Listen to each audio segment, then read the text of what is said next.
Bonjour à tous.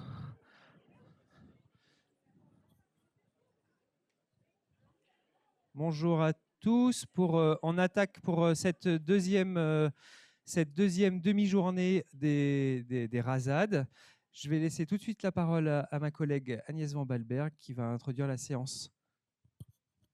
Bonjour et bienvenue. Alors hier, on a agréablement parlé de la conception et la mise en œuvre de politiques de collecte assez générales. Et aujourd'hui, on entre dans le vif du sujet avec des retours d'expérience du terrain.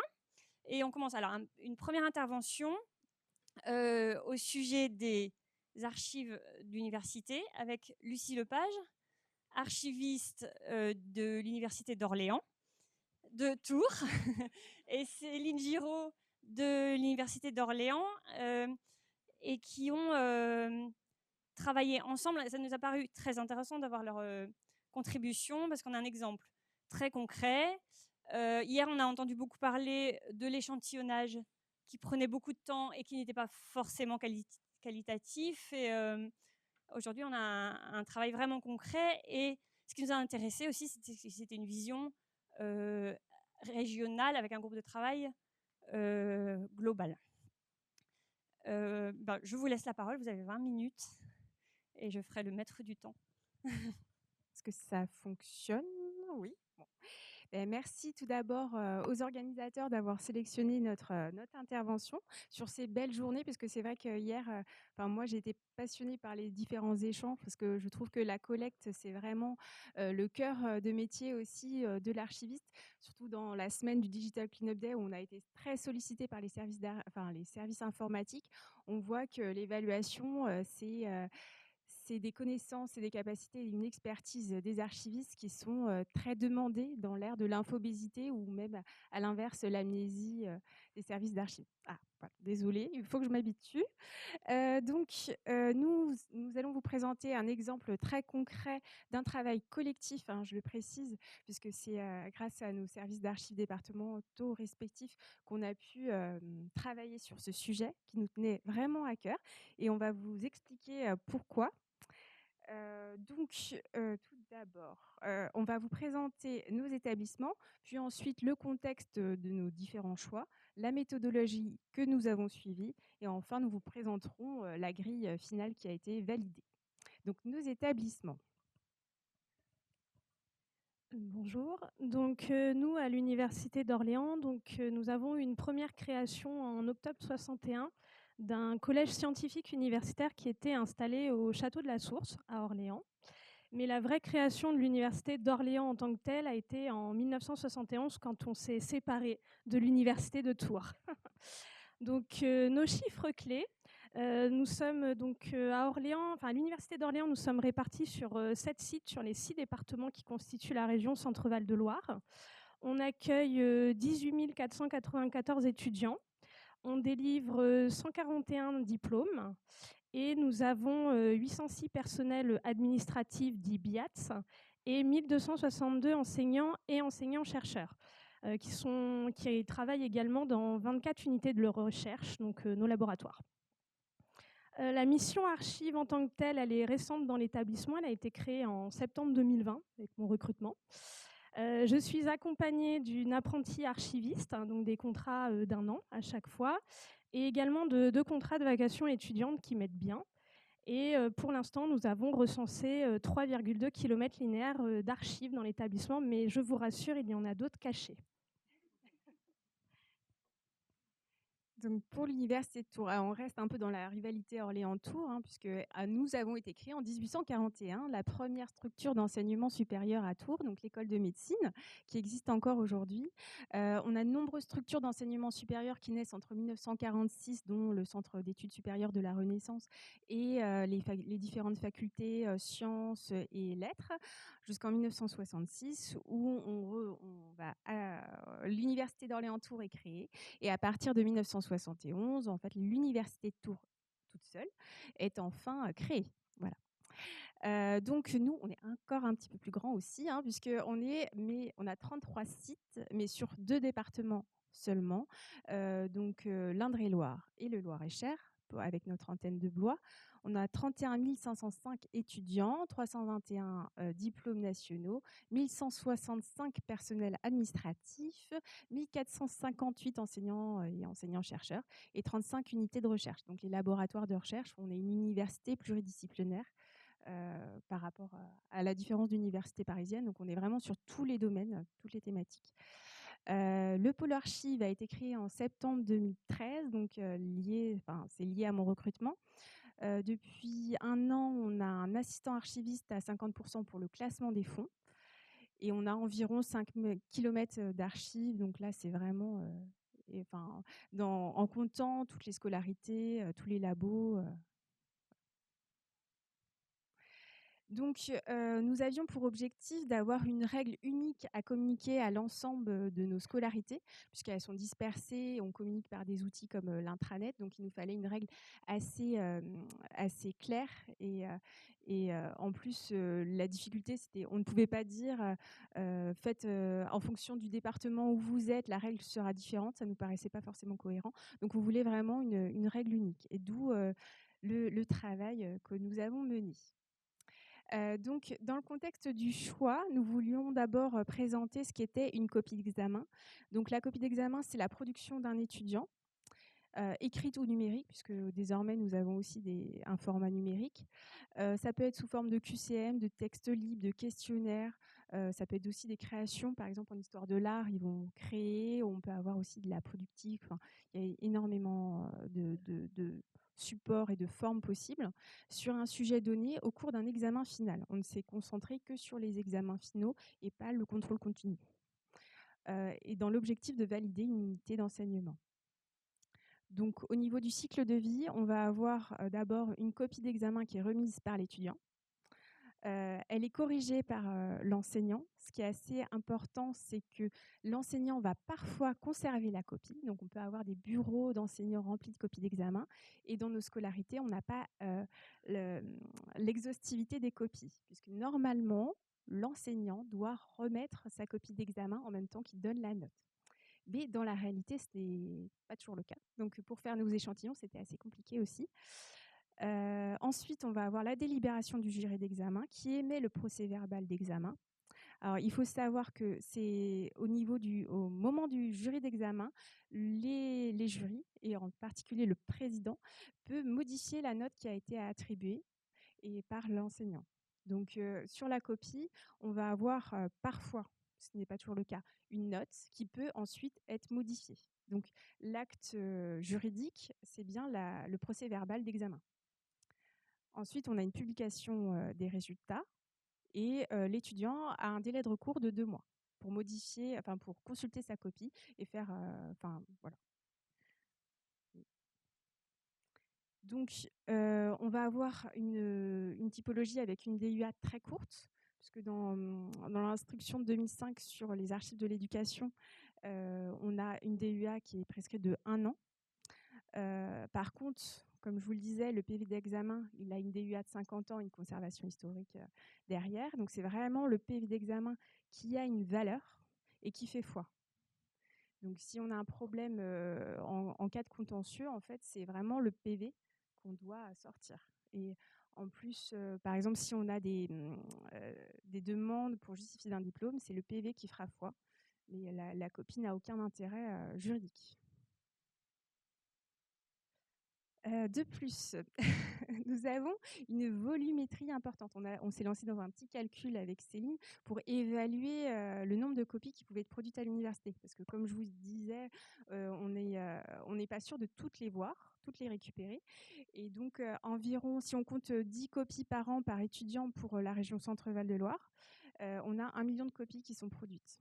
Et donc des volumes importants. Donc là, c'est en direct d'une des salles d'archives d'Arts et Sciences Humaines. Donc ça, c'est que des copies d'examen, ce joli tas, qui sont prêtes pour la destruction. Donc ça monte très très vite, surtout dans les filières. Par exemple, à ASH, là, on est sur des promos de 1000 étudiants en psycho pour une première année. Donc ça va très vite. Et à contrario, on a des qualités de typologie qui sont très faibles. Donc là, c'est pareil, c'est un exemple très concret. On va avoir, comme on a des grosses promos, pour aller plus vite, les enseignants font souvent des QCM qui sont passionnants pour les archivistes. Et donc, en fait, on rêve tous d'avoir une copie de Rostand, enfin d'Edmond Rostand. Enfin, nous, dans notre cas, c'est plutôt Harry Roselmack, parce qu'il a été à l'université de Tours, ou notre ancienne ministre des Affaires étrangères qui a fait son DEA aussi à Tours. On aimerait avoir une copie magnifiquement écrite de ces personnalités très connues. Mais hélas, on a souvent plutôt des copies de ce type-là. Donc soit des QCM, soit des contenus sans les sujets, sans les cours. On ne sait pas sur quoi ils ont été évalués. La plupart du temps, on n'a pas les sujets. Donc c'est vrai que c'est un peu triste en termes de qualité. C'est assez peu rédigé. En plus, le niveau est assez bas la majorité des copies, c'est les premières années. Et les premières années à l'université, comment vous dire que c'est pas là où les étudiants brillent le plus. Et donc, on fait une sélection, en fait. Donc, c'est vrai que pour l'université, le volume n'est pas forcément lié à la qualité. Et en même temps, en parallèle, on a des producteurs très réticents à faire du tri. Enfin, j'avoue que pour la première fois que j'ai été dans une scolarité à ma prise de fonction, il y a eu un mouvement de recul quand ils ont parlé d'archivage, parce qu'ils avaient été très consciencieux dans leur échantillonnage. Ils avaient travaillé pendant des années à faire des très très beaux versements de copies d'examen. Ils faisaient que ça. Et avec l'instruction de 2005, donc pour rappel, c'est donc les années en 0 et 5, avec 1% de conservation des copies d'examen, avec un minimum de 3 copies pour chaque épreuve. Et c'est vrai que c'est colossal à réaliser. Donc les services parfois se préparaient pendant des années, ils mettaient de côté les années en 0 et 5, ils préparaient, ils faisaient ça très bien, et jusqu'au jour où ils n'avaient plus le temps, donc ils ont arrêté, et ils ne voulaient plus voir d'archivistes. Donc c'était un petit peu compliqué.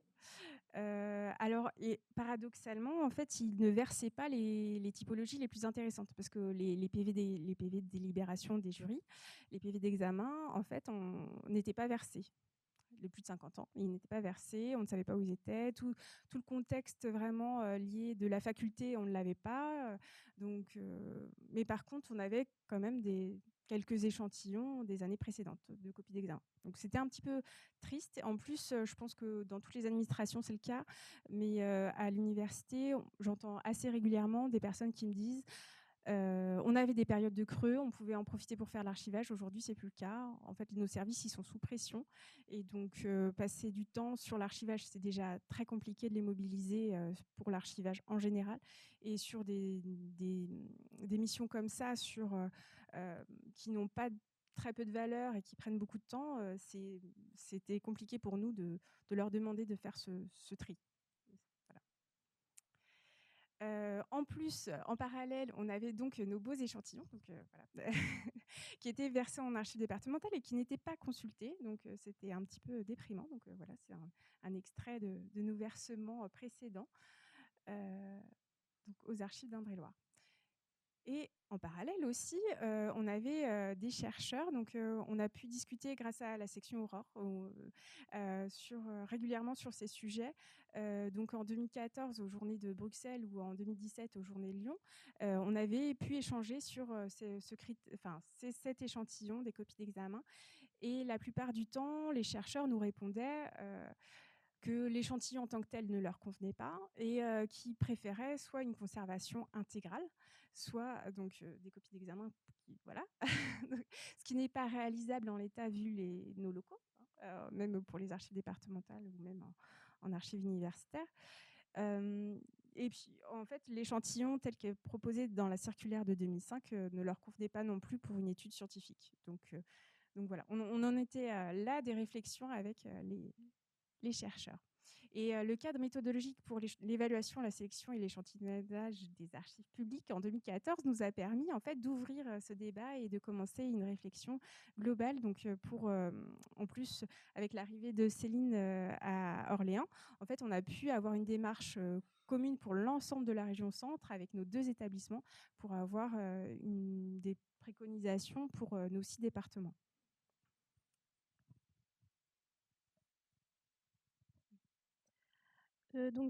Sur la méthodologie, donc effectivement, comme l'a dit très bien Lucie, le fait que j'arrive en 2020 nous a permis de nous rassembler toutes les deux en réunion et de voir un peu qu'est-ce que nous pouvions faire sur les copies d'examen, qui est un peu le lion de mer, hein, si je me permets, des archivistes dans l'enseignement. Et on a profité en fait d'une réunion d'un autre groupe de travail, qui est le groupe de travail éducation de la région Centre-Val de Loire, donc qui rassemble en fait nos chargés de collecte dans chaque département sur le volet éducation. Et donc on leur a proposé de faire un petit sous-groupe sur l'enseignement supérieur pour harmoniser les critères de tri sur les 6 services d'archives départementales sur les copies des contrôles terminaux. Et dans ce cadre-là, la chargée de collecte du Loiret nous a proposé de travailler donc, sur la grille d'évaluation pour l'échantillonnage qu'ils avaient fait chez eux, qui a pu nous permettre d'être notre base de travail pendant tous les échanges qui ont été faits. Donc la chronologie. Nous avons donc en juillet 2021 fait une première bouture de notre grille avec Lucie, que nous avons décidé d'envoyer en août 2021 à nos deux, archives départementales de tutelle, vu que nos sièges d'université sont Orléans et Tours, donc au Loiret et à l'Indre-et-Loire, qui ont pu déjà faire une première relecture de cette grille. Et ensuite, en fin d'année 2021, nous l'avons présentée aux autres archivistes chargés de la collecte du groupe de travail. Le groupe de travail a pu relire cette grille d'évaluation et nous a fait ses retours qui nous ont permis, en fait, en juillet-août 2022, donc à l'été 2022, de valider la grille, toujours qui avait été vue par tous les services d'archives départementales de la région Centre, mais validée vraiment par celle où nos sièges sont mis au Loiret et en Indre-et-Loire. La fameuse grille, donc elle est ici, on vous a mis sa belle page de garde. Donc la grille, elle a été décomposée en suivant le cadre, hein. Je pense qu'on n'est pas trop sorti des clous, en ayant une partie description des producteurs, des fonctions, des documents concernés par l'échantillonnage, du contexte, des critères d'échantillonnage retenus, et puis également une évaluation du niveau d'homogénéité des copies d'examen. Au total, nous avons produit un document de 10 pages donc, qui a été signé. Et voilà. Et également, alors, je ne sais plus si je le dis avant ou après, mais j'ai oublié de le dire qu'au sein de nos établissements respectifs, on a également fait valider cette grille, bien évidemment, par nos directions générales des services. Ce n'était pas juste nous et les archives départementales qui étions en validation. On a également eu ce débat en interne dans nos établissements. Débat assez facile parce que, au regard de la conclusion, ils étaient très ravis. Le choix final a été donc de retenir le spécimen conformément à la recommandation 6 du cadre méthodologique. Donc, nous avons ainsi convenu d'une élimination intégrale de nos copies d'examen avec un prélèvement au hasard tous les 10 ans de 5 spécimens. Alors, ce prélèvement au hasard, on va le temporiser un peu parce qu'avec Lucie, donc, nous sommes deux archivistes de métier qui sont dans nos établissements et donc nous connaissons nos scolarités, les fonds, les productions des étudiants et effectivement, on a déjà une idée de où nous allons aller chercher des copies d'examen qui seront en adéquation avec potentiellement des sujets que nous aurons déjà collectés, des cours pour en fait donner un peu de cohérence à cette copie d'examen que nous garderons en spécimen, en témoin de la production de nos étudiants. Et puis, bien évidemment, nous avons gardé aussi une préconisation, une règle qui est dans l'instruction de 2005, qui est que les copies qui font l'objet d'un contentieux sont bien conservées dans le dossier de recours. Donc, ces copies-là, déjà, servent déjà d'exemple des productions en étant conservées dans ces dossiers-là.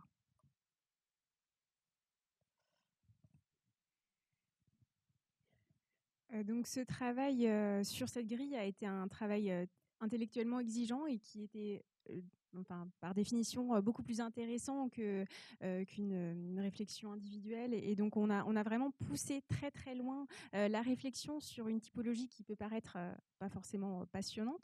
Donc ça, c'était un travail intellectuellement vraiment passionnant. Et en plus, je trouve qu'on a vraiment eu la chance d'avoir des échanges riches entre nos différentes structures.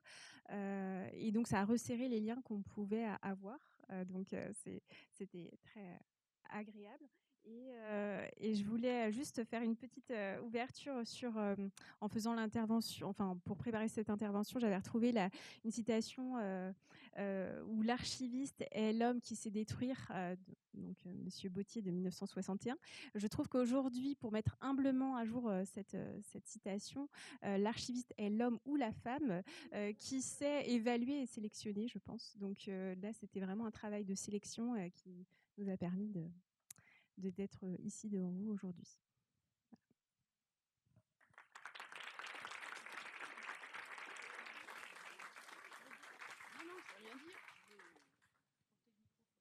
Alors, je vous remercie. C'était d'une part très intéressant, mais en plus hyper bien calé.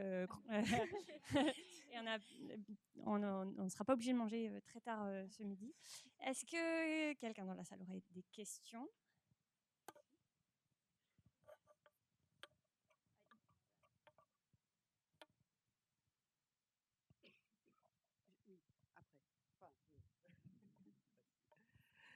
Oui, donc Charles Landine, Archives d'Alsace, merci beaucoup pour cette présentation. Et c'est vrai que c'est agréable d'avoir une conclusion à cette question qui m'a donné de l'urticaire sur certains postes avant.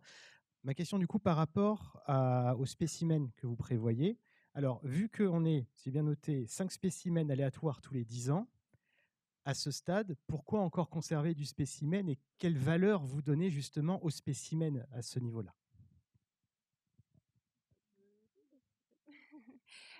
Après, c'est vrai que, en fait, en s'occupant des éliminations, déjà on a repris le contact avec les scolarités qui voulaient plus nous voir. Donc maintenant, on peut voir davantage ce qu'ils éliminent un peu sauvagement d'habitude.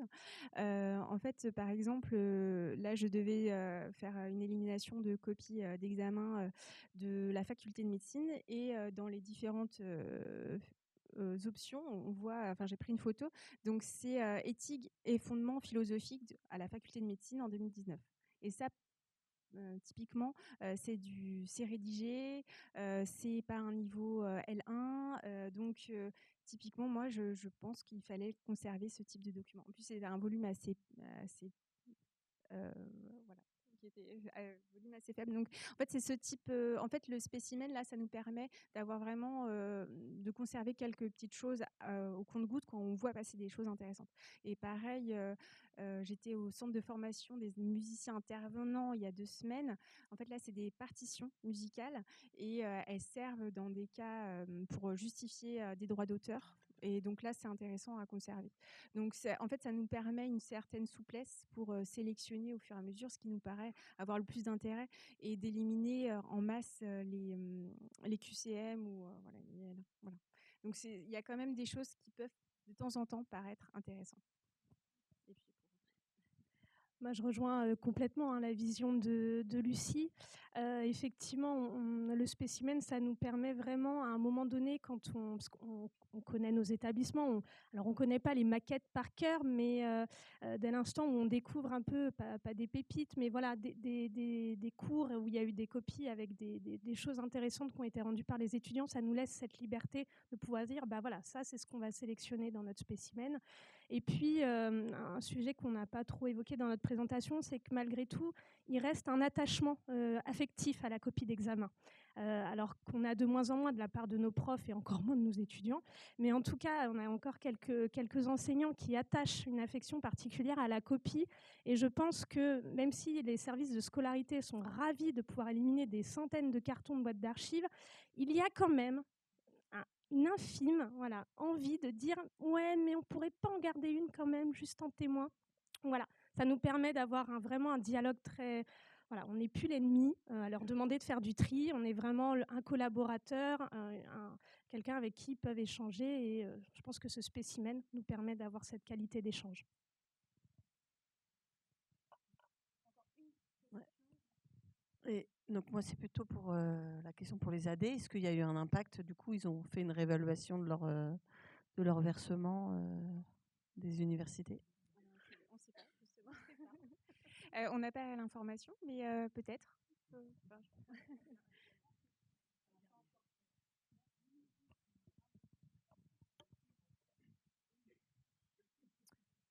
Voilà.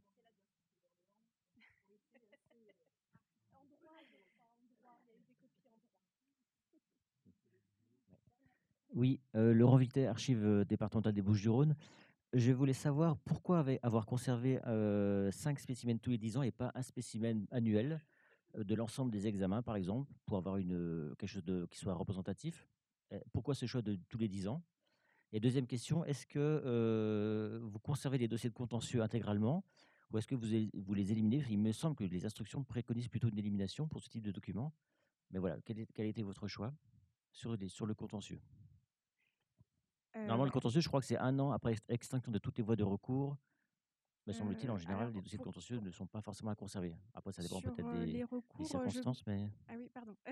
Sur je les recours, je pense pas. Nous, on les conserve dans l'instruction 2005. Il me semble que c'est conservation, hein. Justement, c'est pour ça que ça justifiait aussi une élimination tous les 10 ans, enfin une élimination intégrale et une conservation tous les 10 ans.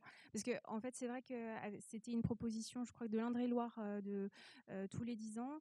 Et en fait, ça correspondait bien, après discussion avec les responsables des formations, des scolarités. 5 ans, ça leur paraissait un peu court et 10 ans, ça paraît plus cohérent en fait dans nos établissements.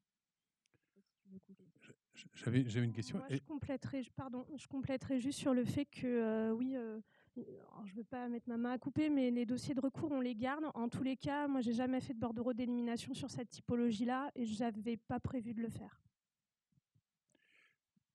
J'avais une question. Je voulais savoir si ce travail d'évaluation que vous avez fait sur ces 2 universités, il est prévu qu'il soit éventuellement validé par le SIAF et qu'il puisse servir éventuellement de référentiel national.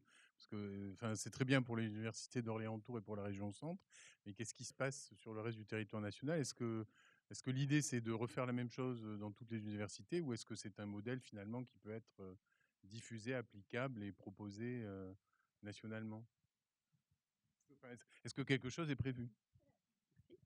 Alors, avec Lucie, nous n'avions pas cette prétention-là, hein. On l'a diffusé auprès de nos homologues d'université. Après, voilà, je laisse le SIAF répondre. Oui, alors déjà, ce serait bien si tout le monde est d'accord de la partager dans Osmose, la grille. En fait, à chaque fois que je vais prendre le micro, sachez que je vais dire le mot osmose. Et nous, on voulait, il y avait quelque chose d'envisagé sur les copies de concours surtout, parce que Pierre Pocard, qui est quelque part, qui est là, travaille sur les archives du CNFPT. Et la question se pose sur le CNFPT. Donc, on l'envisageait plus sur l'aspect copie de concours que copie d'examen d'université. Mais en effet, ça pourrait être...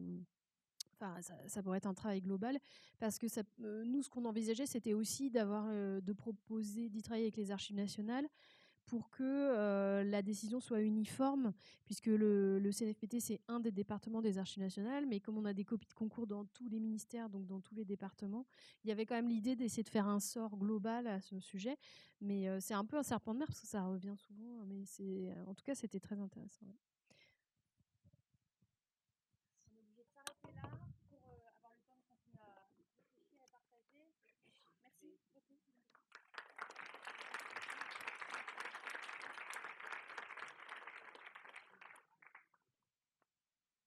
Et nous attendons les suivants. Ouais, super.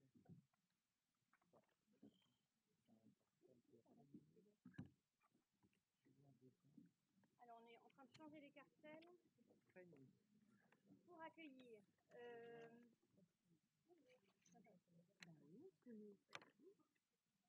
Donc, on accueille. Non, mais c'est pas grave. Alors, il y a un petit peu de. Il était déjà ouvert. Ouais, il est ouvert dans le bas. J'accueille Myriam Bénard, qui est la troisième personne à s'asseoir, archiviste au CHU d'Orléans. Et c'est pas allumé.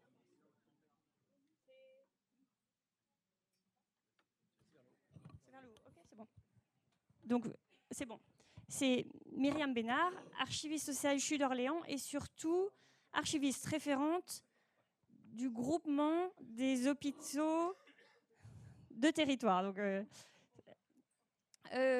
Julien de Gand, et non pas Le Gand, et je vous prie de m'excuser pour la coquille sur les listes et les programmes, qui est chargé de relations aux AD du Loiret, en charge des archives hospitalières et communales notamment.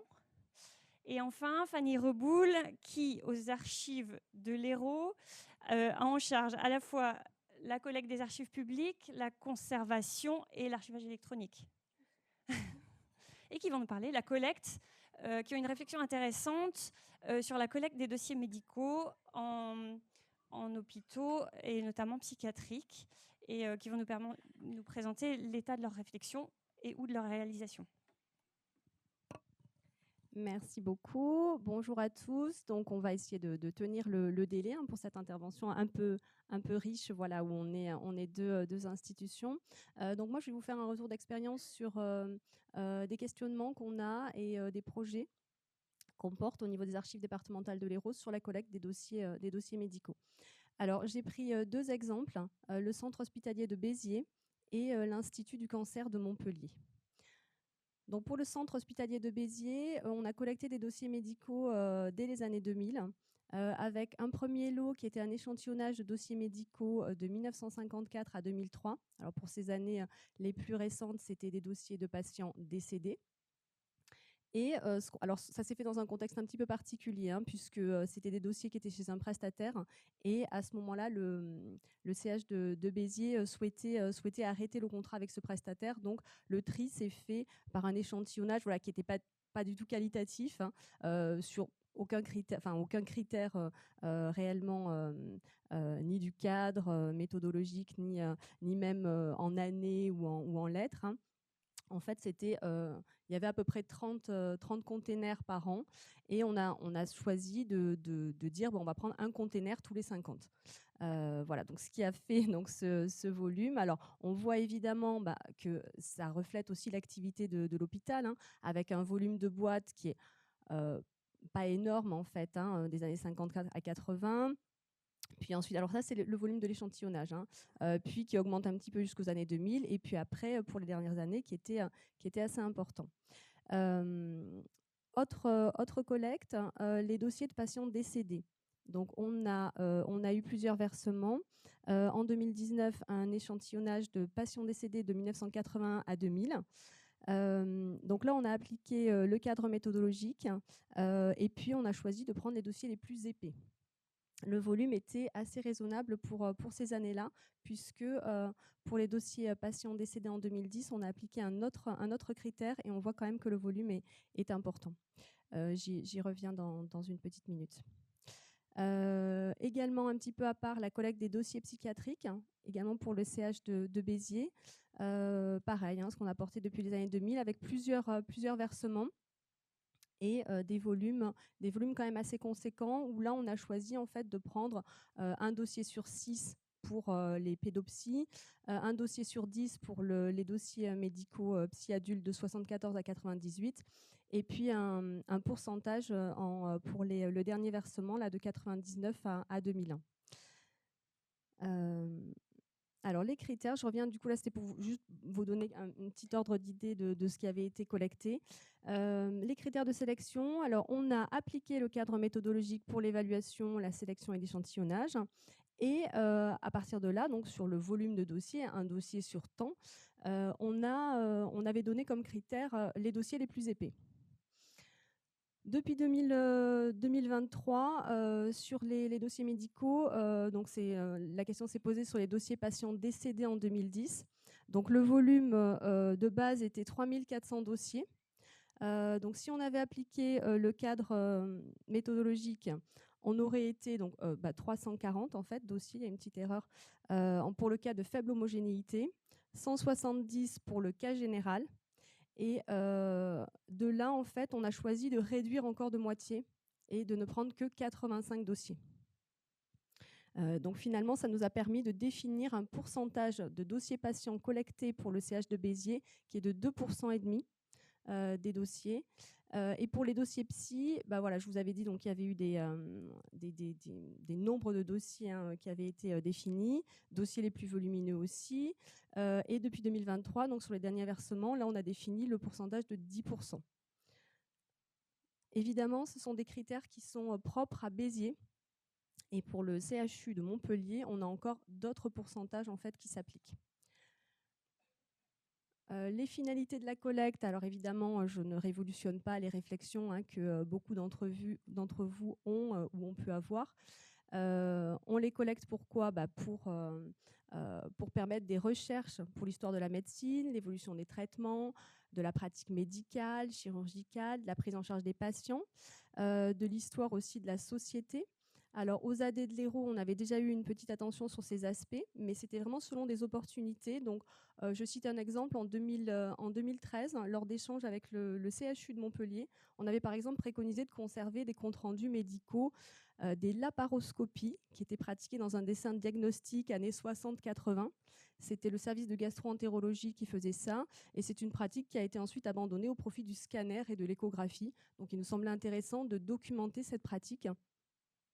Qui avait eu lieu à cette époque, et ça renseignait aussi finalement sur l'état de santé des populations atteintes de maladies du système digestif, et ça nous renseignait aussi sur un peu les pathologies sociales, enfin pathologies entre guillemets, donc des pratiques peut-être d'alcoolisme, donc ça nous semblait intéressant à ce moment-là. Mais c'était vraiment le hasard qu'on ait pu le faire là, c'est vraiment pas du tout la norme. C'est évidemment, on collecte aussi des dossiers pour faire le lien avec la collecte des archives administratives de l'établissement, dont les dossiers de personnel hospitalier qu'on collecte également avec un échantillonnage. Donc vraiment être le plus représentatif de l'histoire de l'établissement et de la médecine. Actuellement, ces dossiers médicaux ne sont pas consultés, ne sont pas demandés dans le cadre de ces recherches en salle de lecture, par dérogation évidemment, aux archives départementales. Toutes les demandes qu'on reçoit, ce sont des personnes qui demandent leur dossier. Voilà, ils ont été hospitalisés il y a 40-50 ans, ils ont une pathologie qui survient et ils voudraient voir effectivement, ils demandent à consulter leur dossier pour voir s'il n'y a pas un lien. Donc on ne peut pas répondre effectivement à ces demandes. Donc le bilan de la collecte, pour les volumes qui sont rentrés aux AD actuellement pour Béziers, donc 70 mètres linéaires, on s'interroge du coup sur les critères. Donc je vous ai dit qu'on a beaucoup réduit nos critères en 2023 et qu'on est tombé à un pourcentage de 2,5 et 10% pour des dossiers psy. Est-ce que c'est pertinent ? Peut-être pas, parce que finalement, ce pourcentage, il ne nous permet pas non plus d'être certains d'avoir toutes les spécialités, d'être le plus représentatif de l'établissement et de la pratique de la médecine à un moment. Les gros dossiers, est-ce que c'est vraiment les plus pertinents ? C'est pas forcément des prises en charge complexes, les gros dossiers. Il peut y avoir beaucoup d'analyses et qui ne seront peut-être pas les choses les plus intéressantes. Et puis, ce qu'on voit, c'est que les mètres linéaires de dossiers médicaux sont importants, ils sont en constante évolution pour les années qui nous restent encore à collecter, et on n'est pas sûr effectivement de la représentativité. Ce qu'on a pu noter dans le cadre du classement des dossiers, alors c'est pas pour Béziers, c'était pour le CHU de Montpellier, c'est qu'on a pu faire quand même, on peut revoir l'histoire finalement de la prise en charge de certaines pathologies. Et là, je pense notamment les patients atteints de VIH depuis les années 80. Et on arrive finalement à voir que le traitement a évolué, la prise en charge de ces patients a évolué, mais c'est au prix quand même d'un volume conséquent de dossiers collectés. Et puis, c'était pas du tout un critère qui avait été donné à ce moment-là. Ce travail-là de réflexion sur la définition de critères plus pertinents, il s'appuie sur des audits qu'on mène dans le cadre du CST, donc sur les hôpitaux. Donc là, actuellement, en 2024, on mène l'audit justement sur le CH de Béziers. Et puis on prévoit Montpellier pour 2025, ce qui sera beaucoup plus complexe, je pense. Dans le cadre de cet audit, on a été amené à rencontrer donc un médecin référent au niveau du CH de Béziers pour évoquer avec lui justement comment améliorer cette collecte en fait. Donc est-ce qu'il était pertinent de collecter certaines spécialités en pointe, par exemple pour le CH de Béziers ? Alors le CH, c'est un CH généraliste, un établissement polyvalent, mais qui a quand même quelques petites spécialités. Voilà, depuis 10 ans, centre neurovasculaire, un centre de référence pour tout le secteur du Biterrois, pour tout l'ouest héroltais, pour les infections ostéo-articulaires. Donc là, ce sont des spécialités qui, je pense, auront un intérêt en termes de collecte. Ce sur quoi on s'est mis d'accord un petit peu avec lui, c'est arriver à sélectionner des dossiers qui ont une vraie représentativité des patients qui sont pris en charge, patients un peu complexes ou qui sont passés par différentes phases, peut-être par les urgences, le bloc, la réanimation, ou des patients qui auront vu plusieurs spécialités. Donc ce sont des critères là qu'on va essayer d'appliquer sur la prochaine collecte. Donc la prochaine collecte qu'on a de dossiers patients va concerner patients décédés de 2011 à 2014. En fait, pour 2011-2013, l'échantillon a déjà été fait selon les critères qui leur avaient été donnés, donc selon le 2,5 %. Donc là, c'est essentiellement pour 2014 qu'on mènera en 2025 pour les patients décédés. Et donc l'objectif, c'est d'arriver à avoir sur du coup les 70 mètres linéaires de cette année 2014, récupérer environ 3 mètres linéaires, mais beaucoup plus ciblés et pas au hasard comme ça pouvait se faire. La difficulté de la collecte, c'est le système de classement des dossiers. Donc c'est un dossier unique, mais par année de sortie. Et puis des besoins RH importants, parce qu'il faut vraiment aller faire du picking là, dans les 70 mètres linéaires pour sélectionner les dossiers qui seraient les plus pertinents. Et donc il faut regarder finalement si on est dans le cadre de ces prises en charge complexes, de ces patients, de ce parcours patient qui serait intéressant. On pensait, on se disait, est-ce qu'il faudrait un picking avec une checklist de tous les services, mais ça semble encore trop important puisqu'il y a beaucoup trop de spécialités. C'est évolutif également. Et donc, voilà, quelques patients suivis éventuellement sur le long terme. Et puis, essayer d'avoir une représentativité homme-femme aussi. L'autre complexité, c'est le dossier patient informatisé. Donc, les dossiers patients sont mixtes. Les patients, donc, éventuellement, pour les patients décédés, il faudra vérifier dans l'application également s'il y a des données. Et puis, la problématique se pose pour les dossiers patients électroniques. L'outil informatique, actuellement, qui est utilisé par le CH de Béziers, ne prévoit absolument pas la collecte future. Donc là, dans le cadre de l'audit, on a pu aussi rencontrer les interlocuteurs et pouvoir d'ores et déjà, d'autant plus qu'ils sont dans le cadre d'un changement d'outil, voir un petit peu de quoi on aura besoin et comment on pourra extraire ces dossiers, parce que sinon, ça veut dire qu'on ne collectera plus du tout de dossiers patients dans le futur. Alors, le CH de Béziers est un bon exemple, puisqu'ils ont un service dédié et on voit qu'ils sont très partisans en fait, de ce travail qu'on peut mener sur la collecte des dossiers et l'amélioration des critères. Donc, je pense qu'on pourra mener quelque chose avec eux. Je termine rapidement avec l'Institut du cancer de Montpellier. Alors, initialement, quand j'ai proposé à l'automne dernier cette communication, je pensais qu'elle concernerait principalement ce projet mené avec l'Institut du cancer de Montpellier. Mais bon, les choses n'ont pas avancé comme je le souhaitais. Donc, j'ai mis quelques éléments là d'historique, mais je vais pas m'appesantir puisque le temps passe. En tout cas, c'est un institut donc, qui nous a contactés en 2023 pour l'archivage de leurs dossiers médicaux. Donc, ils conservent leurs dossiers en fait depuis 1959. Aucune collecte n'a été réalisée par les AD. Donc, on se retrouve avec 2,5 km de dossiers de 1959 à 2020 qui n'ont jamais fait l'objet d'un échantillonnage. Donc, on avait un matériau un peu brut sur lequel il pouvait être intéressant là, de travailler ensemble avec, évidemment, vous le voyez, des volumes qui sont très évolutifs. Mais là, on est vraiment sur un institut de pointe avec des équipements très spécifiques, même qui sont au-dessus de ce que peut proposer le CHU de Montpellier. Et donc, il est intéressant, pour nous en tout cas, d'initier un groupe de travail. Donc, c'est ce qui nous a été proposé par le directeur de l'Institut du cancer de Montpellier, d'initier un groupe de travail avec les membres de l'association, des anciens médecins, pour arriver à identifier des années complètes, peut-être, où il y a des innovations médicales, techniques, certainement un échantillon, parce que si on nous dit c'est l'année 2000, il y a un volume de dossiers qui sera beaucoup trop important pour prendre l'année 2000 entièrement. Mais en tout cas, pour les années anciennes, peut-être les prendre. Voilà, il y a tout un travail à mener, alors sur lequel, du coup, moi, j'ai pas plus d'informations, puisqu'il faut que le groupe de travail se mette en place. Et puis, coupler ça avec une collecte de témoignages oraux. Mais bon, j'espère effectivement qu'on pourra pourra mener ce travail à bien. Je laisse la parole sans tarder du coup aux AD du Loiret qui eux vont vous présenter un projet plus pratique. Merci Fanny. Hop. Je me trompe pas.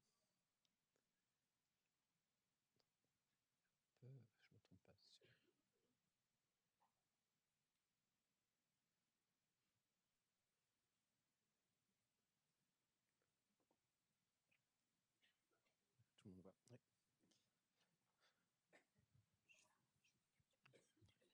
Pardon ? Oui, je veux bien, s'il te plaît. Après, bonjour.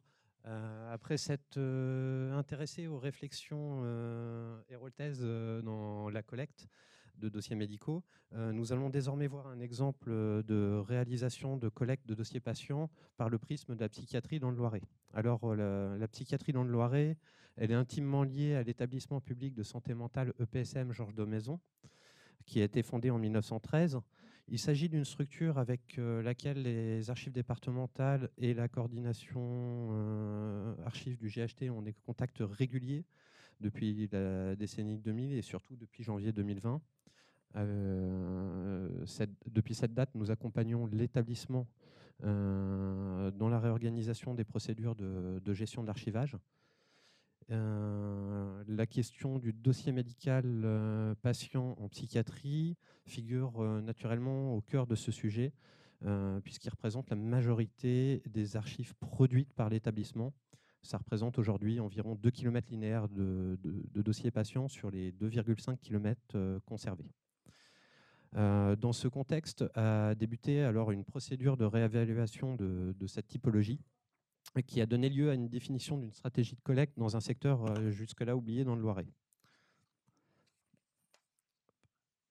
Il convient de rappeler l'intérêt de la collecte de ce dossier patient en psy et de ses particularités.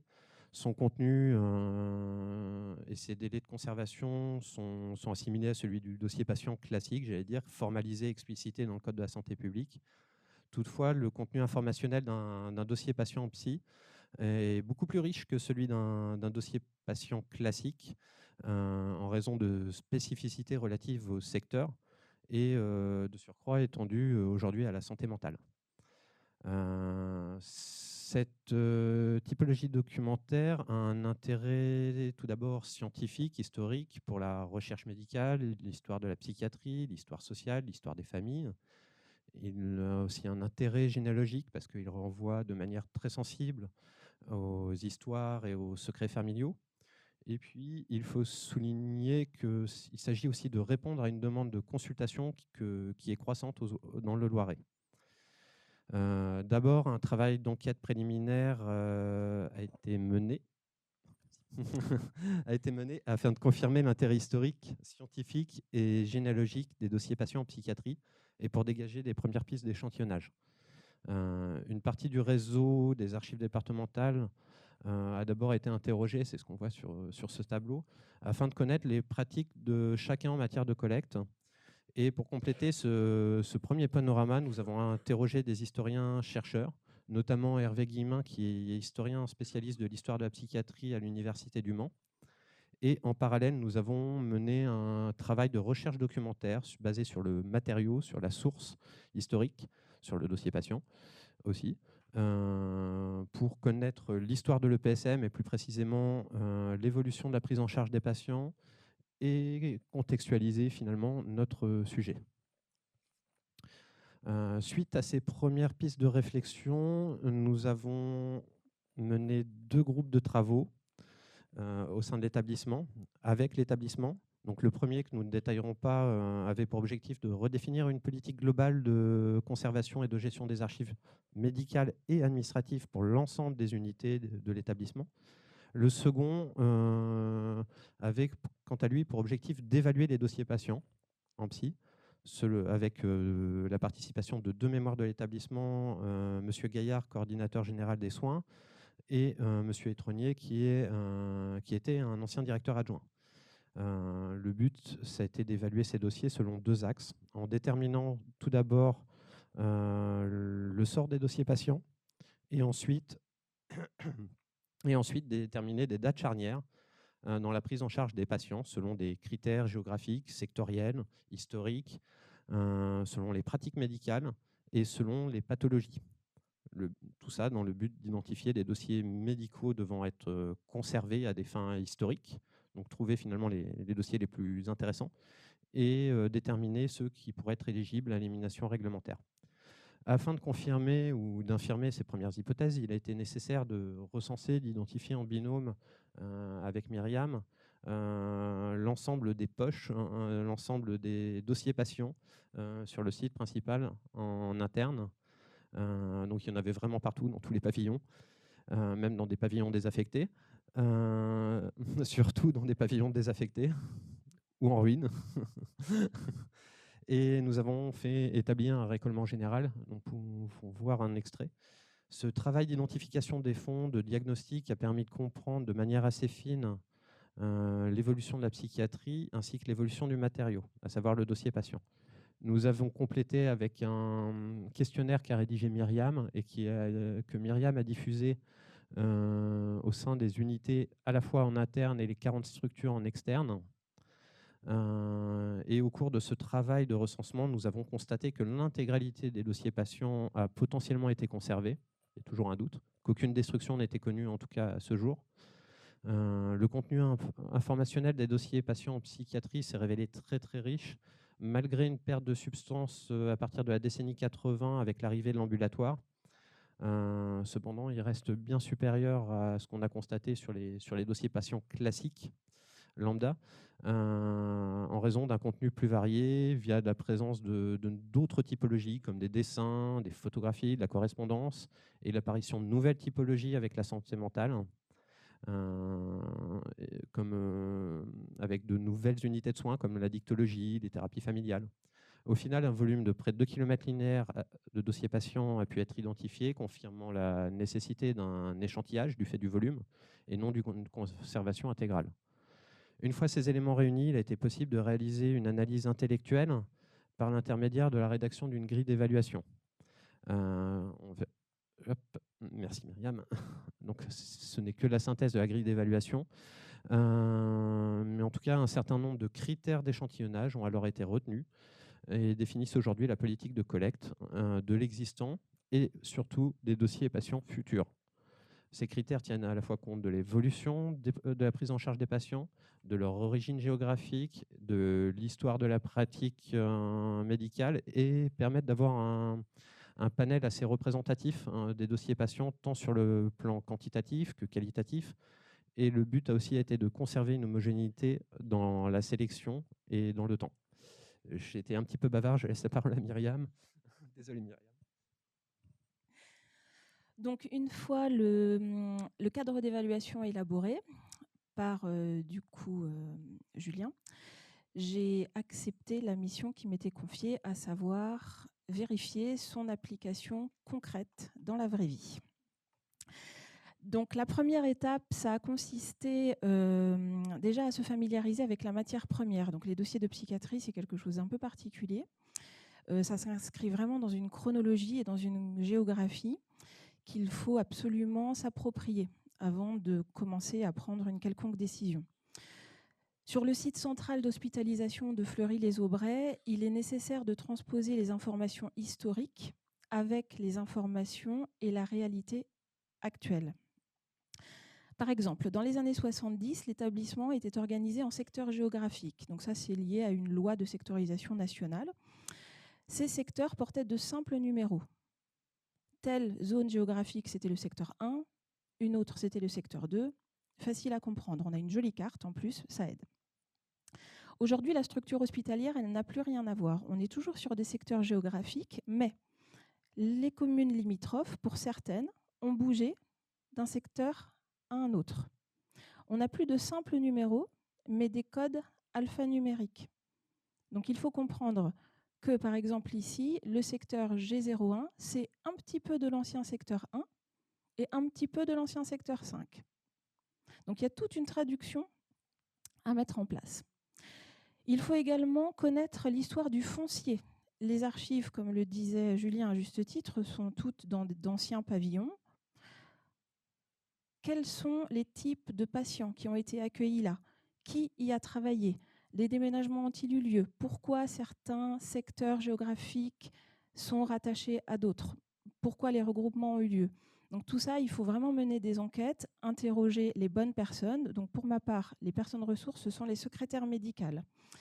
En général, ce sont elles qui sont chargées d'effectuer les recherches de dossiers, donc elles connaissent bien l'histoire de leur secteur, elles connaissent bien les locaux. Si le secteur n'est pas indiqué sur le dossier, donc ça arrive souvent. D'ailleurs, pourquoi l'aurait-il été indiqué ce secteur? Parce que les archives restaient dans un bâtiment, on était dans le bâtiment d'un secteur, donc inutile de reporter ce numéro.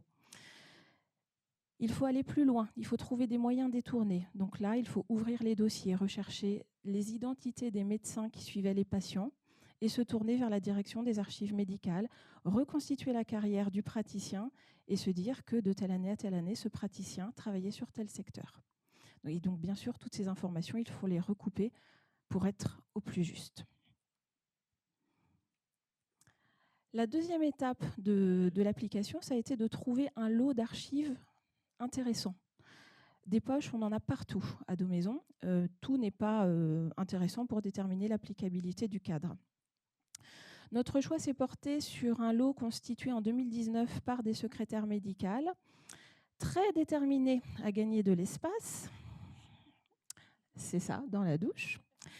Elles sont allées visiter tous les locaux pour trouver les dossiers qu'on pouvait jeter.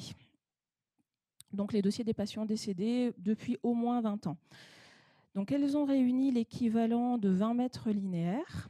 L'intérêt de cet premier échantillonnage pour nous, c'est que ces 20 mètres sont constitués de dossiers de toute provenance et de toute époque. Donc là, on a un joli terrain de jeu. Ce lot, je l'estime à peu près à 2500-3000 dossiers.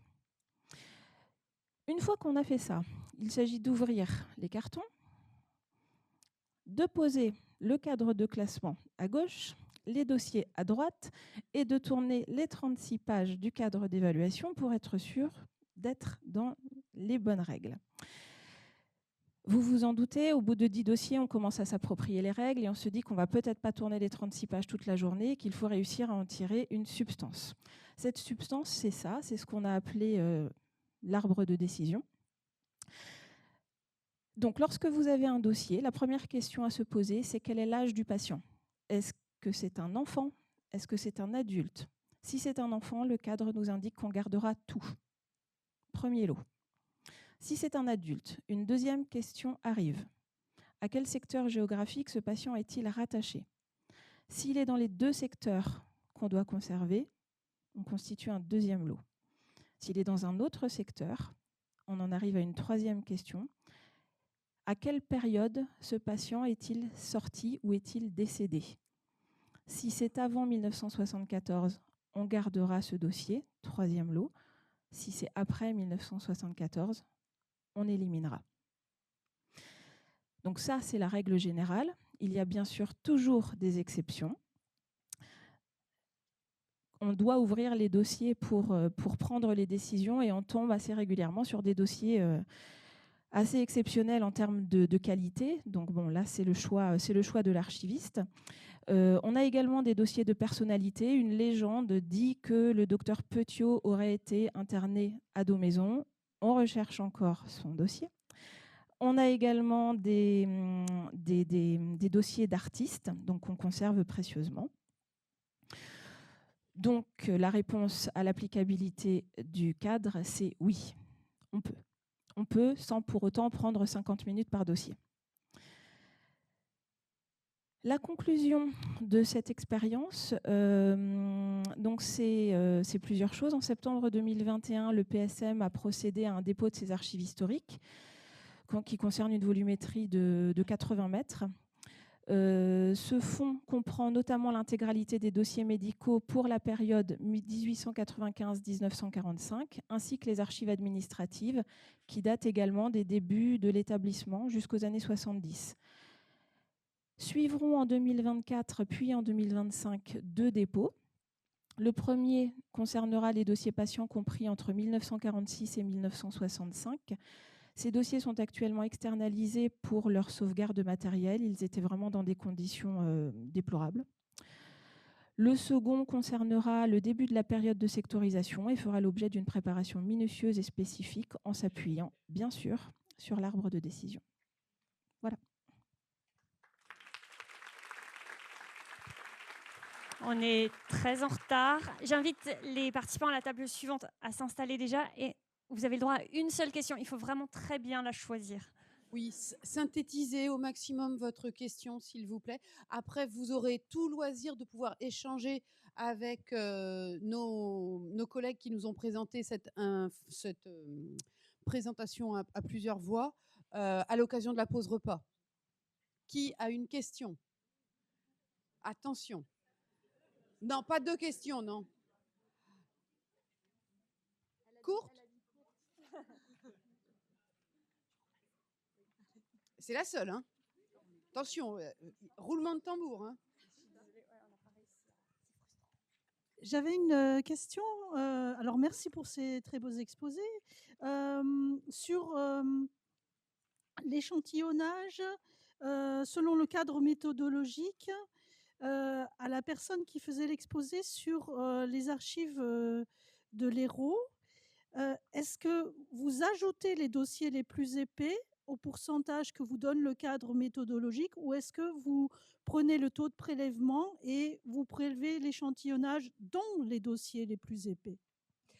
Alors, le critère dossier les plus épais, c'est effectivement sur l'échantillon défini par le cadre de classement. C'est-à-dire qu'on va dire c'est 1 sur temps.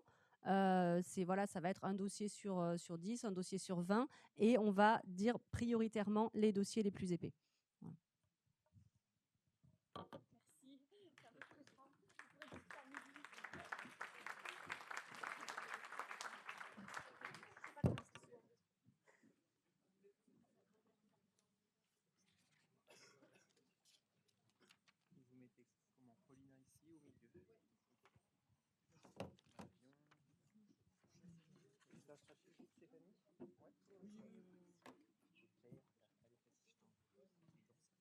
C'est tout bon. Donc tout de suite, on attaque la dernière session de la matinée qui est consacrée au numérique. Donc on a intitulé la collecte à l'épreuve du numérique. Notamment, on va s'interroger pour savoir si le numérique effectivement est une épreuve. Donc nous allons commencer par l'intervention de Marion Ville et Paulina Grigorieva. Donc Marion Ville est diplômée du master de l'École nationale des chartes technologies numériques appliquées à l'histoire spécialité archives. Elle a occupé des postes de chef de projet en charge de l'informatisation des services d'archives départementales et de leurs projets d'archivage électronique, d'abord dans l'Aisne et ensuite en Seine-Saint-Denis, où elle a accompagné les services dans leur transformation numérique. Depuis 2017, elle est dans l'équipe fonctionnelle du programme Victam en tant qu'expert fonctionnel. Paulina a, après 3 années passées à accompagner le réseau des DRAC, elle s'est spécialisée dans la coordination et la gestion de projets de dématérialisation de processus internes au sein du service du numérique du ministère de la Culture. Elle a travaillé à la mise en œuvre de la signature électronique au ministère de la Culture et a déployé le parapheur électronique. Depuis 2 ans, elle travaille au sein du programme Vitam en tant que chef de projet VAS. Elle accompagne et coordonne les projets d'usage donc des organisations qui ont décidé de rejoindre le service, depuis la première marque d'intérêt jusqu'au premier versement en production, en passant par la gestion contractuelle, budgétaire, la coordination technique et fonctionnelle et l'accompagnement à la mise en œuvre du projet d'usage VAS. Donc elle nous propose aujourd'hui toutes les deux une intervention sur la collecte en mode projet, une épreuve, point d'interrogation. Il sera notamment question du rôle de l'archiviste dans la collecte des flux de données et de la présentation des différentes étapes à suivre dans ces projets. Et elles baseront leurs propos sur des retours d'expérience donc issus des travaux du programme Vitam. Je vous laisse la parole, merci. Merci beaucoup Claire, bonjour à toutes et tous.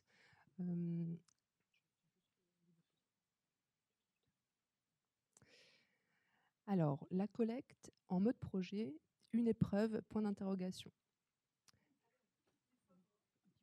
Un peu plus fort, un peu plus haut. Attendez, je vous emprunte. Oh, c'est gentil, moi je l'aime bien. Hein. Je partirai avec ce soir. Merci beaucoup. Est-ce que comme ça, c'est mieux? Super. Donc, quand on a préparé cette session, on s'est posé une question sur quel est le contexte dans lequel on va parler et dans quel contexte est-ce qu'on souhaite que vous puissiez... Est-ce que si je le mets comme ça, c'est mieux. Ok, très bien.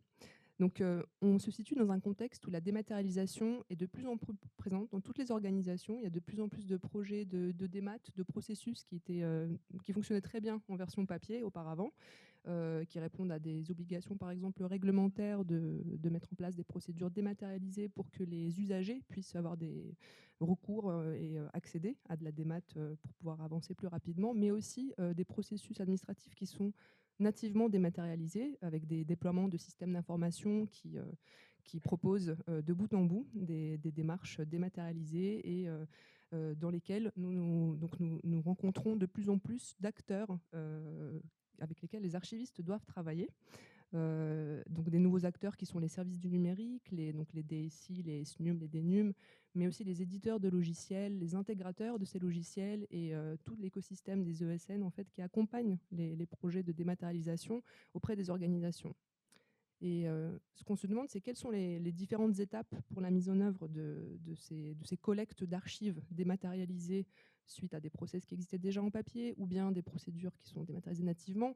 Et comment est-ce qu'on peut illustrer ces réflexions avec l'expérience Vitam et l'accompagnement des organisations qui sont dans l'écosystème Vitam, logiciel Vitam ou Vitam Maximilien Service, le service de Vitam disponible en version mutualisée en ligne. Et surtout, quel est exactement le rôle de l'archiviste dans la mise en œuvre de cette collecte numérique, la collecte manuelle, la collecte en mode flux, et comment est-ce que ces versements sont réalisés, comment est-ce qu'il s'y prend.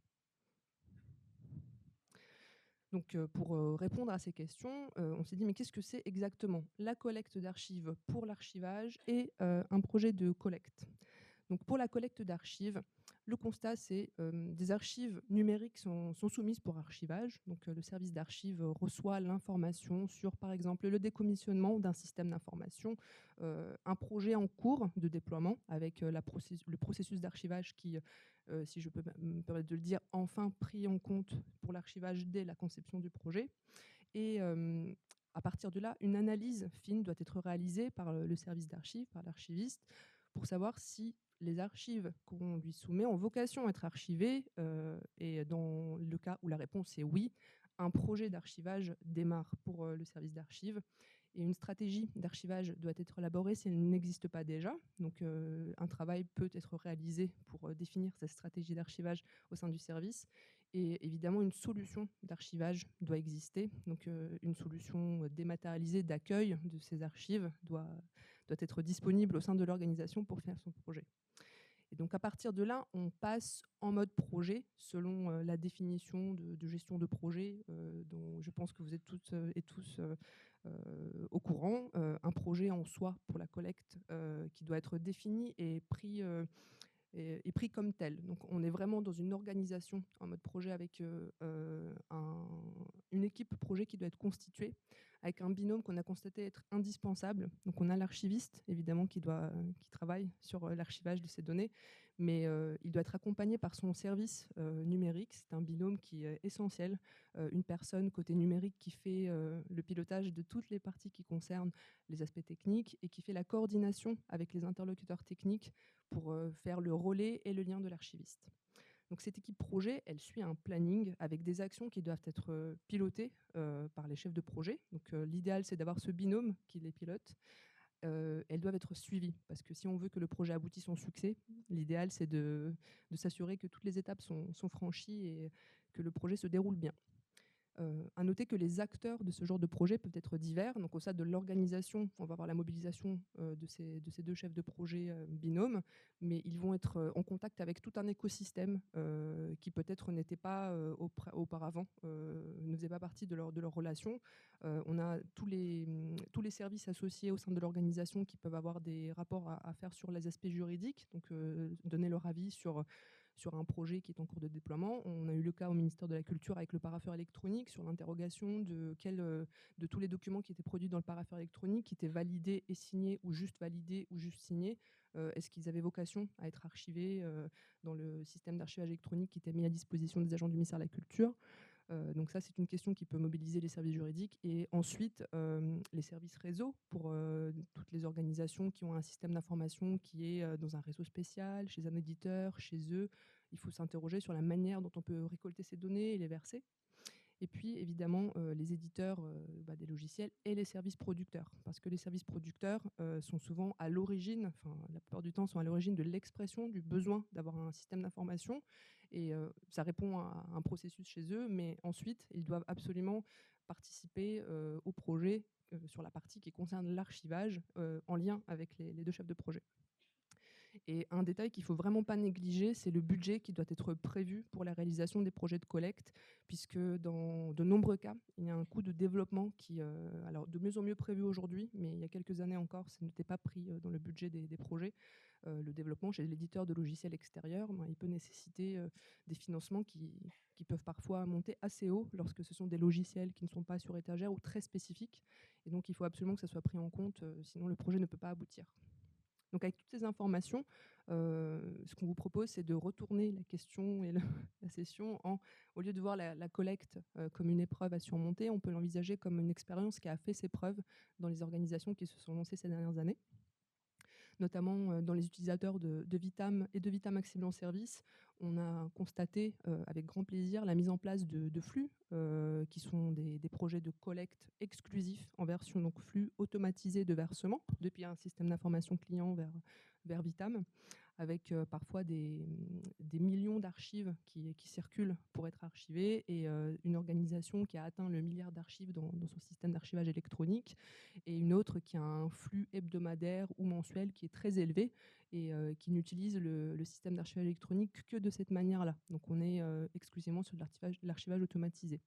On a également un utilisateur de Vitam Accessible en Service qui a un besoin d'archivage d'un flux assez conséquent qui concerne tout ce qui est la facturation, les marchés publics et qui a automatisé un versement en mode flux depuis une gestion électronique de documents et qui passe donc dans une collecte via un module qui permet de convertir les données en format CEDA, puisque eux ils ne sont pas nativement issus en CEDA de ce système d'information, et ça leur a permis de concevoir un projet en quelques mois de collecte de ces données en répondant à des obligations réglementaires. Et le passage à l'échelle et les différentes méthodologies qui sont utilisées et la façon dont c'est fait par les archivistes, pour cette partie-là, je vais passer la parole à Marion. Oui, et je vais revenir un petit peu sur la partie épreuve et premier constat. Hop. En effet, on peut se rendre compte, et je pense que vous avez pu le constater si vous étiez en phase de prise en charge d'archives numériques, on peut se rendre compte que parfois c'est fait de manière un petit peu non sécurisée. Qui ne s'est pas baladé avec une clé USB avec des archives, des mails, archives bureautiques à archiver quelque part, mais se baladant sur des supports amovibles comme des clés USB ou des disques durs non sécurisés. Dans le cadre de flux automatisés, on a pu se rendre compte aussi que ça nécessitait parfois beaucoup de dialogue, de multiples interventions avec des acteurs divers et variés. Parfois plusieurs éditeurs, pas que le service producteur, mais aussi son service informatique, etc. Le processus peut s'avérer chronophage et complexe. Si un acteur est absent ou joue au sourd, ça peut être compliqué et on voit patiner certains projets de flux automatisés. Donc c'est complexe en fonction du contexte de départ. On a pu constater aussi l'avancée de la mise en œuvre dans vos services de systèmes d'archivage en production, mais néanmoins avec peu de données. Toujours comme d'habitude, le constat que côté administration, il y a toujours des serveurs bourrés d'archives bureautiques non traitées. Idéalement, on peut rêver de simplifier la collecte, savoir comment partir en termes d'élaboration d'une stratégie de collecte et de faciliter finalement l'interopérabilité, les échanges entre les applications, par exemple applications de la préfecture et applications du département qui parfois ne dialoguent pas très bien entre eux. Tu arrives ? Très bien. L'archiviste, dans tout ça, il se retrouve donc au milieu de différents acteurs et il doit notamment dialoguer avec tout un écosystème technique qui n'a pas forcément eu connaissance pendant ces années de formation. Et il doit se mettre à travailler en mode projet avec un cadrage de ses besoins, notamment de définition de gestion du cycle de vie, de dire aussi d'émettre un besoin, ou en tout cas d'émettre un besoin d'archivage. quand on le consulte pour la prise en charge d'archives numériques, potentiellement, c'est parce que le service producteur est attaché aux données qu'il gère, mais potentiellement, ce sont des éliminables. Donc, en phase d'initialisation, il faut déjà définir s'il y a ou pas un projet d'archivage électronique à mettre en place. Et ainsi, ensuite, il faut pouvoir cadrer le projet d'archivage, notamment définir qu'est-ce qu'on veut archiver réellement en termes de métadonnées, de fichiers, est-ce qu'il y a des recommandations à faire, des profils d'archivage à réaliser, et si possible, laisser la partie interopérabilité des applicatifs et tous les aspects techniques à des techniciens. Parfois, il faudra faire des renoncements, parce qu'en effet, en fonction de la volumétrie des données numériques, ce qu'on rêve totalement automatisé, automagique, ne se fera pas, parce que ce n'est pas forcément nécessaire de mettre un flux automatique en place pour un versement annuel. Et ensuite, il y aura bien sûr toute la partie réalisation et mise en œuvre, mise en fonction, si tant est qu'on arrive à aboutir à un flux automatisé, faire des tests et l'utiliser en production. Il va falloir se faire des nœuds au cerveau en fonction du contexte des acteurs. Soit on rêve un flux automatisé ou un applicatif verse automatiquement des paquets conformes au CEDA. Ça, c'est le rêve de tout le monde. Et verse dans SAE. Parfois, on n'aura pas ça en fonction des typologies documentaires des applicatifs. Un applicatif, on pourra se poser toujours la question de est-ce que je veux verser directement dans le SAE ou est-ce que je dois passer par un tiers parce qu'il ne peut pas me fournir de bordereau en XML CEDA. Contexte donc de production des archives, mais aussi contexte moi de mes outils d'archivage électronique, parce que potentiellement je n'ai pas encore un SAE pour accueillir ce type de données-là. Je peux aussi avoir dans mon contexte système d'information des connecteurs ou pas. Donc, je pourrais peut-être faciliter le versement en utilisant Pastel ou le module de collecte de Vitam en fonction de vos contextes. Si tant est que vous avez non pas des flux automatisés émanant d'applicatifs, mais des arborescences bureautiques, des applicatifs en cours de décommissionnement, des fonds numérisés d'images, par exemple, ou des fonds audiovisuels, peut-être qu'il faudra utiliser des outils tiers ou des outils qui vous aident à réaliser des paquets d'archives. Donc là, sur la slide, vous voyez qu'il y a Recip, Archifiltre. On aurait pu mettre également Octave, voire toute une bibliothèque de petits outils de manière à pouvoir structurer des arborescences bureautiques, voire à préparer un bordereau de versement ou de la gestion de données avec d'autres outils tiers, de manière à vérifier ce que vous allez rentrer dans votre système d'archivage électronique. Alors, différents scénarios possibles. Dans un contexte Vitam, vous voyez qu'en entrant, on retrouve différents scénarios. Si la donnée vient d'un système d'information applicatif, ou si finalement le versement va se passer via des interfaces telles que Vitam UI, où l'utilisateur finalement ne verra que du feu, il versera une arborescence bureautique et ça ira directement se charger dans le système d'archivage électronique Vitam. On a gardé en place les différentes possibilités où l'applicatif verse directement un paquet d'archives en XML dans Vitam, où il va passer par un nouveau, ce qu'on a mis en place récemment, un module de collecte, où finalement on ne demande même pas à l'applicatif de nous produire du XML, juste de nous verser des fichiers numériques et des métadonnées formalisées dans un fichier CSV, un tableur bureautique simple, et il reviendra au module de collecte de préparer le paquet d'archives conforme en XML CEDA pour le verser dans Vitam. Si l'utilisateur n'a pas l'archivage ne provient pas d'un applicatif, de facto, on pourra avoir un archiviste ou un service producteur qui se connectera aux interfaces de Vitam pour pouvoir verser directement des arborescences bureautiques et des données décrites dans du CSV pour pouvoir les verser également, de manière un peu indolore.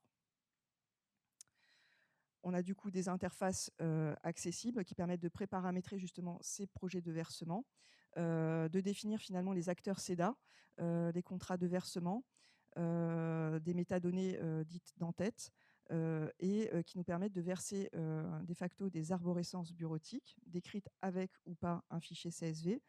Dans ce module-là, on pourra rajouter des fichiers, si tant est que le versement, on a oublié quelques fichiers au passage, en sachant qu'il y a de l'intelligence qui a été mise en place, c'est qu'on ne demande pas à notre service producteur aussi de nous faire de l'identification de format en entrée ou des calculs d'empreintes, c'est le module de collecte qui pourra les faire. Et ensuite, une fois qu'on a finalement finalisé le projet de versement, il pourra être versé dans Vitam pour archivage. Donc là, c'est les différentes manières de faire. Excusez-moi pour ces slides un petit peu redondantes.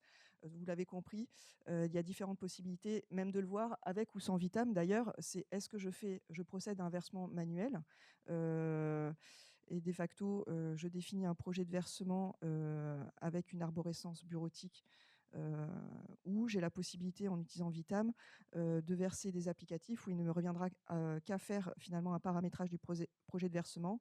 Dans la deuxième partie en bas de la slide, finalement, tout ce qui est la partie transaction qui correspond finalement à un premier versement, un deuxième versement, il reviendra à l'applicatif de le verser dans Vitam de différentes manières. Je vais passer les détails. Hop. Merci beaucoup Marion. Pour conclure, on voulait vous donner un petit peu une perspective sur ce qu'est le programme Vitam et l'écosystème des acteurs du programme Vitam, quel que soit leur niveau, celui d'aujourd'hui et celui de demain. Donc aujourd'hui, nous avons des utilisateurs du logiciel Vitam ou du service FAS qui utilisent le front office Vitam UI ou pas, qui versent des archives manuellement, qu'ils ont préparé au préalable, des données reprises, des messageries, du stock sur des clés USB, des disques durs externes et d'autres types de supports amovibles, mais aussi des utilisateurs qui ont travaillé à des projets nativement dématérialisés afin de préparer des versements automatisés, une collecte nativement numérique et automatisée, par exemple. Et ce que l'on constate aujourd'hui, c'est que dans tous les cas, l'archiviste reste un acteur principal de ce type de projet. Il est au cœur de ces projets car il accompagne avec son expertise, son expérience et ses connaissances les différents projets et leurs archivages et la collecte de ces archives. Mais les métiers du numérique, les éditeurs de logiciels, les services producteurs deviennent des acteurs qui sont aussi des acteurs clés dans ces projets. Ils doivent être mobilisés, mobilisables et disponibles et doivent participer à ces projets de collecte. Et ce qu'on pense avoir fait avec le programme Vitam, c'est d'avoir permis, avec le module de collecte, de redonner la main aux services producteurs, puisqu'ils ont la capacité, moi je ne suis pas archiviste, je me suis connectée sur la diapositive de présentation de Vitam UI, sur l'application de collecte. Je me suis connectée pour verser en fait, du vrac bureautique sur mon bureau pour vous faire une capture d'écran.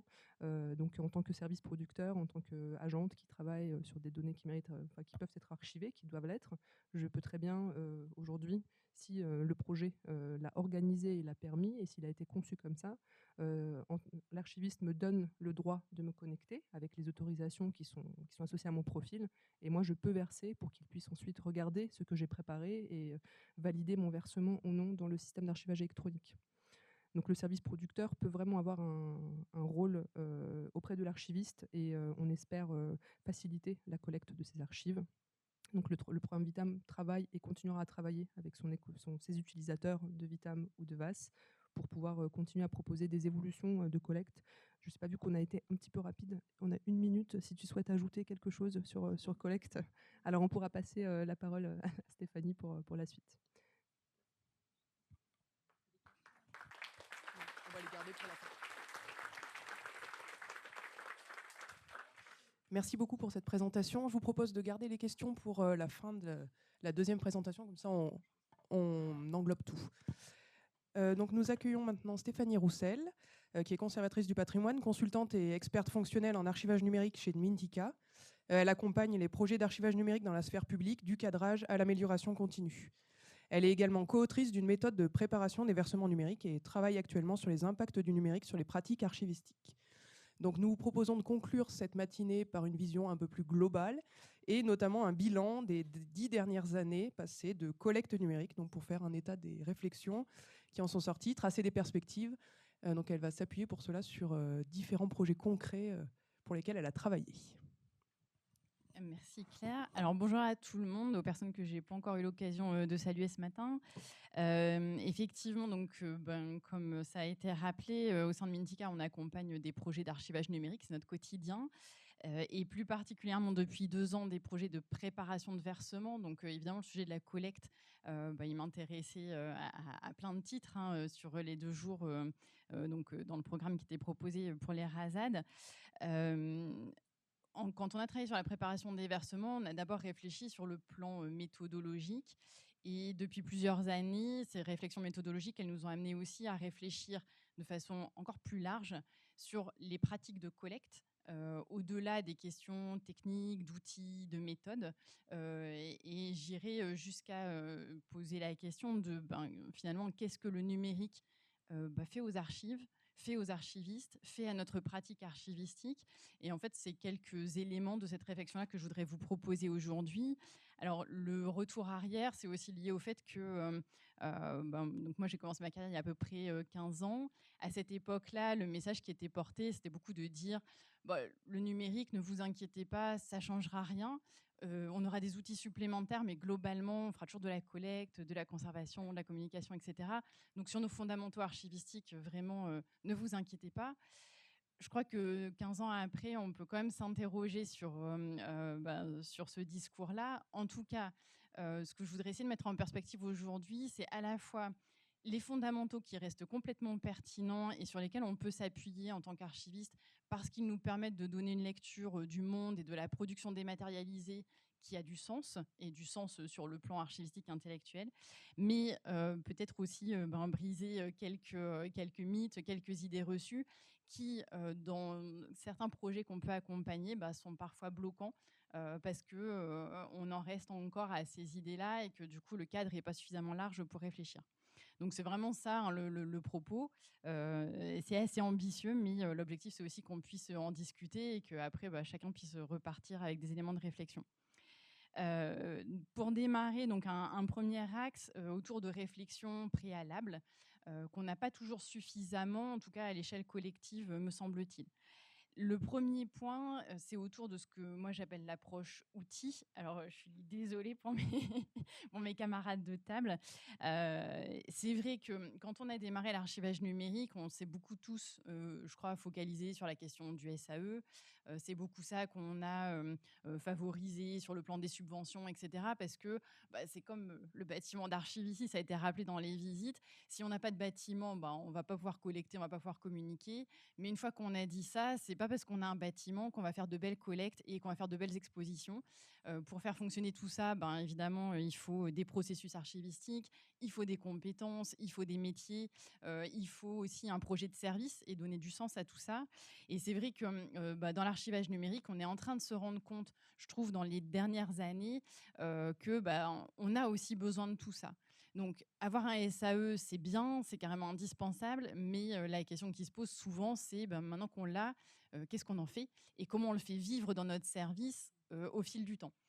Ça, je pense que c'est vraiment un point très important. Et d'ailleurs, on le voit, nous, dans les missions qui nous sont demandées, il y a un vrai tournant depuis 2 ans avec justement cet accompagnement pour essayer de faire vivre davantage le système d'archivage électronique. Et puis en parallèle de ça, ça je crois que ça a été dit, on a quand même aussi, on est tous un peu revenus de ce que moi j'appelle le mythe de l'automatisation. Hein. C'est-à-dire qu'on avait l'idée au début que toutes nos applications métiers feraient des flux automatisés qui verseraient dans le SAE. Bon, toutes les personnes qui ont fait un peu de numérique savent que la réalité est un tout petit poil plus complexe. Ça ne veut pas dire qu'on ne peut pas du tout viser l'automatisation, mais on sait aussi qu'il y a beaucoup de manuels. On pourra revenir sur ce sujet-là si vous le souhaitez. Alors, au-delà de ça, il me semble qu'il y a des réflexions à avoir qui sont encore plus profondes que ça. Je crois qu'il est vraiment important de s'interroger, nous, en tant qu'archivistes, sur ce que le numérique fait aux archives pour de bon. En fait, tous les métiers aujourd'hui, je pense que vous le voyez dans vos relations avec les producteurs, puisqu'on parle de collecte, subissent l'impact de la dématérialisation. Alors, c'est plus ou moins subi, c'est plus ou moins volontaire. Tous les métiers se transforment, ça c'est vrai. Nous, on n'y échappe pas, évidemment, le métier de l'archiviste se transforme aussi. Mais au-delà de ça, on est quand même les seuls pour lesquels notre objet même de travail se transforme et n'est plus le même. Et en fait, ça a des tas d'impacts sur toute la façon dont on va faire de la collecte, depuis la partie évaluation et sélection jusqu'à la façon dont on va le communiquer. Et il me semble qu'on n'a pas encore pris complètement la mesure de cette transformation dans l'ensemble de nos activités archivistiques. Juste quelques idées comme ça au passage, parce qu'on n'a pas le temps d'approfondir, mais vous regardez n'importe quel service producteur, aujourd'hui, il a entre 5 et 10 outils, tout simplement dans son processus métier quotidien. Combien vous avez ouvert d'outils depuis ce matin, votre messagerie, votre application métier, etc. etc. On produit plus d'informations, ça je pense qu'on y est tous confrontés, on produit plus vite. Mais il y a aussi des choses qu'on ne voit pas tout le temps. On produit par exemple de façon plus éclatée à la fois dans le temps et dans l'espace. Confère toutes les interrogations sur le temps de travail, sur le télétravail, etc. Donc des processus métiers qui dans le papier, de par la matérialité de ces objets physiques, étaient regroupés, ont tendance à s'effilocher un petit peu dans le temps et dans l'espace. Et évidemment, il faut rajouter à tout ça le fait qu'on produit avec des technologies qui sont de plus en plus variées. Vous regardez n'importe quel système d'information aujourd'hui en collectivité ou ailleurs, on a entre 15 et 20 ans de couches d'historique qui se superposent les unes aux autres. Donc, il ne faut pas du tout croire qu'on a des choses très homogènes. Au contraire, on a plein de technologies avec plein d'outils qui ont des âges plus ou moins avancés. De fait, tout ça a des impacts très forts à la fois sur le plan technique de ce qu'est l'objet archivistique aujourd'hui. On conserve des 0 et des 1 sur des supports qui ont des durées de vie tout à fait limitées. Ce n'est pas la même chose que de conserver des supports physiques, évidemment. Et bien sûr, il y a d'autres personnes qui s'en occupent bien mieux que moi. Il y a aussi des conséquences très importantes sur le plan diplomatique.